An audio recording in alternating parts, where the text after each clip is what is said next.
I guess is the end of a friendship. It's so rich, and so there's such layers to these characters. I guess how did you conceive them, and how did you explore them with your actors?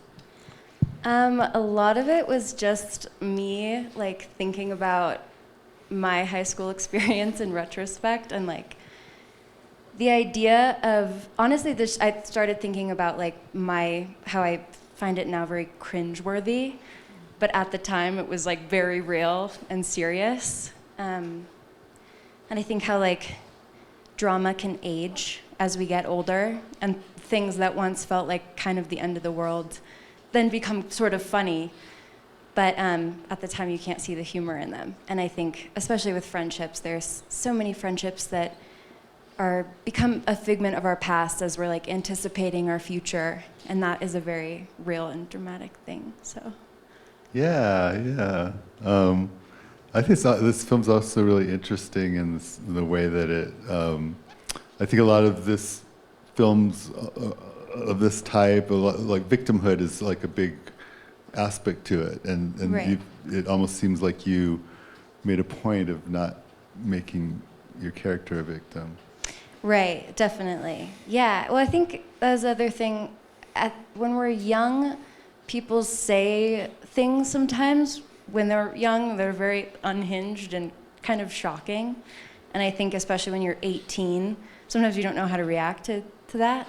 And like, she was just kind of, I think, trying to feel through her emotions and not necessarily knowing how, and her friend also not knowing how to respond. And that's just, I think, a part of getting older and being that age.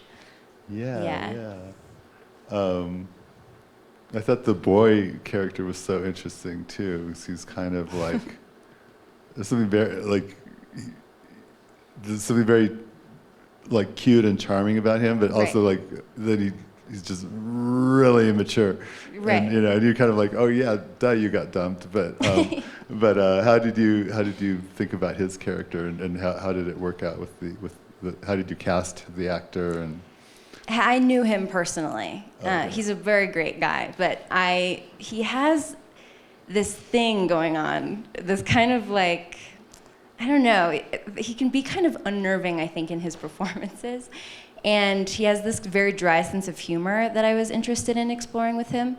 I was thinking a lot about some of the guys that I knew in high school, some of my friends, and I wanted to write a character sort of inspired by them. And then Noah, because I shot this in Pennsylvania, and Noah, the actor, was from Pennsylvania, and he read the script and was like, I really think I can do this. And so then he and I talked a lot about it, and I was sort of trying to figure out, I'm like, you're sort of aloof, you're a super senior, and your goal here is like, you're flirting with this girl, but you don't know how to flirt with her. And I think that's where I was trying to figure out how he is almost in a way he's very immature, but also I think just like a teenage boy that's sexualizing her, and kind of where his kind of immaturity comes through in that way. Right.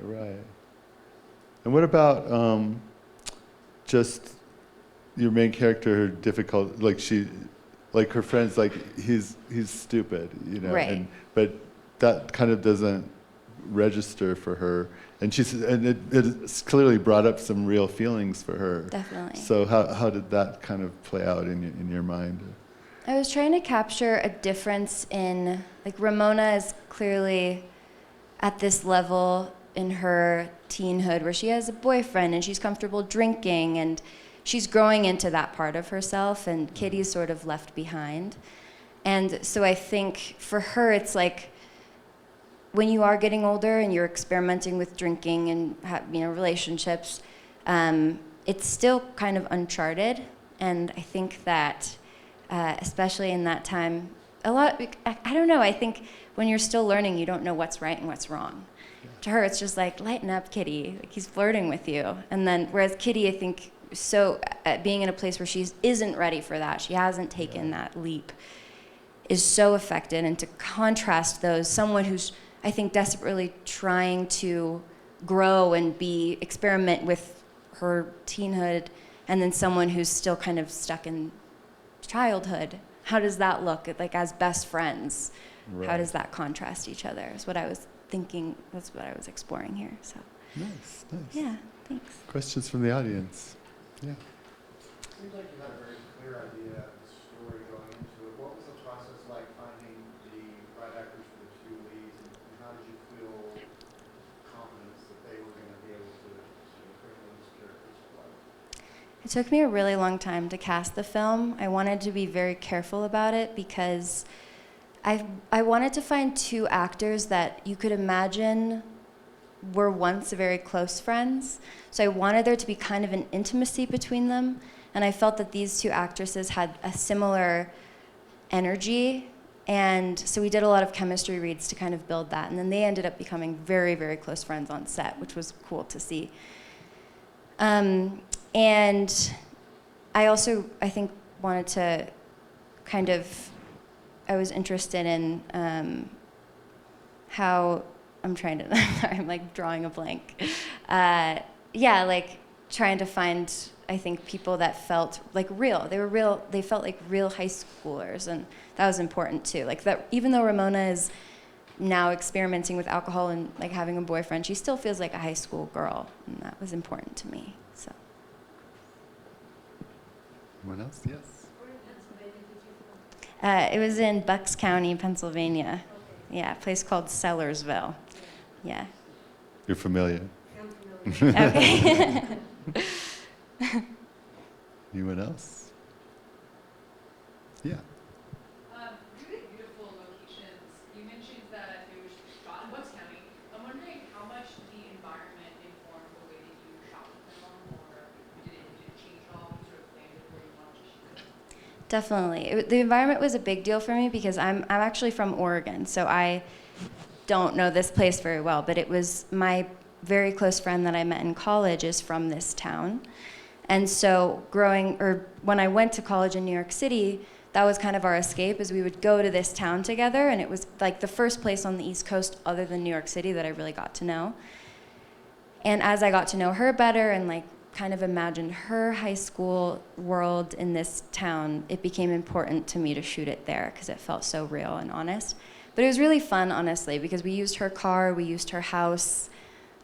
We shot in the parking lot of like the liquor store she would go to with her friends, and like, and the lake was the place that she first took me when I went to Pennsylvania, and I just think it's so beautiful. And so yeah, it was really fun to kind of, a lot of it was just imagining my friend there, and then that inspired me a lot. So yeah. Nice.